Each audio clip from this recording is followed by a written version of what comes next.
Have you ever wondered why we vote, pay taxes, follow laws, or protest?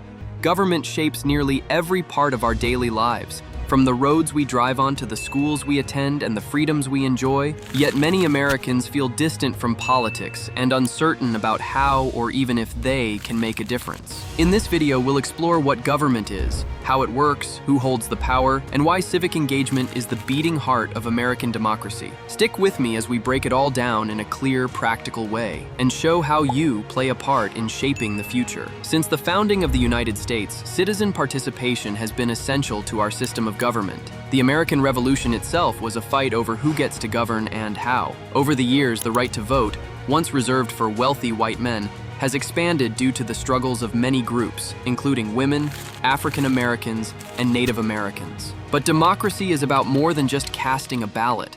It's about people having a voice in shaping the rules and systems that affect their lives. This idea is at the core of our representative democracy, where we elect officials to act on our behalf. Understanding how government works is critical. It helps us see how decisions are made, where our tax dollars go, and what role we can play in influencing public policy. Government can protect public goods like clean water and national security, regulate industries, and create programs that support health, education, and housing. But it also reflects ongoing debates about values, like freedom, equality, and justice. So let's dig into three big questions that frame this chapter.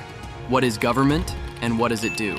Who governs, and how is power really distributed? How can everyday people engage with the democratic process? What is government?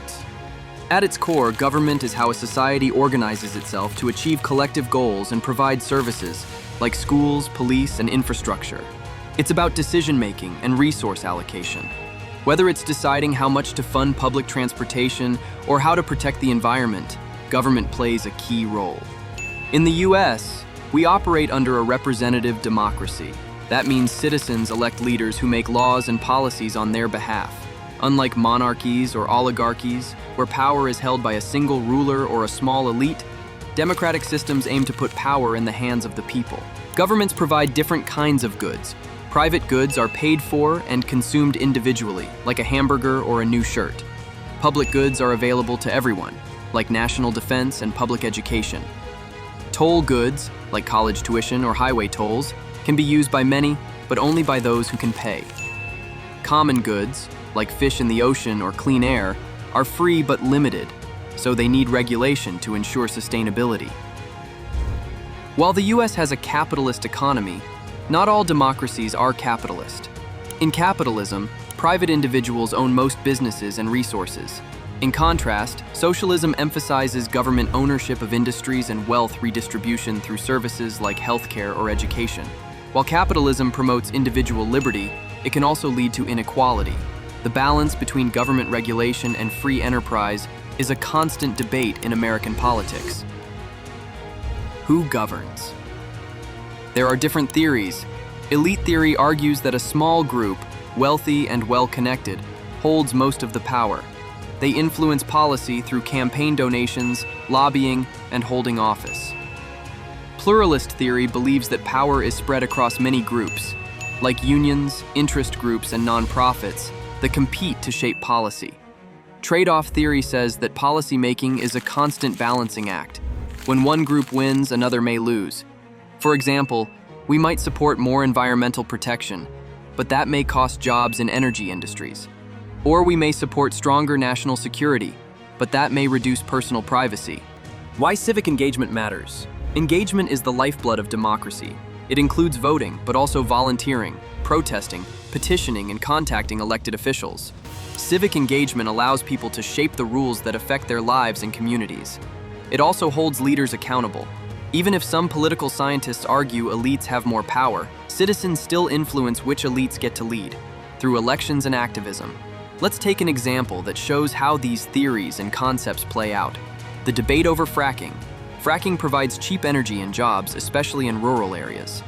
But it also raises concerns about environmental damage, polluted water, and health risks. In this debate, we see a pluralist dynamic with environmental groups and energy companies both lobbying lawmakers, a trade-off where economic benefits for one group may lead to health concerns for another, and possibly elitist influence if wealthy industry leaders donate heavily to campaigns to protect their business interests. Or consider gun control. Some want tighter laws to reduce violence. Others argue for protecting Second Amendment rights. State laws vary widely, and most reforms are a compromise, a trade-off between safety and liberty. Even the COVID-19 pandemic highlighted trade-offs: national versus state authority, public health versus personal freedom, and the influence of political parties and media on public opinion. These are not just abstract debates. They shape the laws we live under. But here's the important part. Without citizen input, the balance tips. If only elites or interest groups weigh in, they shape policy alone. When more citizens engage, it forces the system to consider a broader range of voices. Whether through social media, protests, or simply voting, engagement turns democratic ideals into democratic action. So, what have we learned? Government is how we organize to solve shared problems and meet shared needs. The US is a representative democracy, but there's ongoing tension over who really holds the power. Elite, pluralist, and trade-off theories all offer insights into how decisions get made. Civic engagement is essential. Democracy doesn't work if people tune out.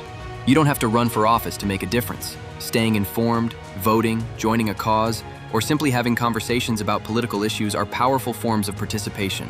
In a democracy, power ultimately rests with the people, but only if the people choose to use it. So, ask yourself, how will you stay engaged? What issues matter to you, and how can you get involved? Because democracy isn't just something we have, it's something we do.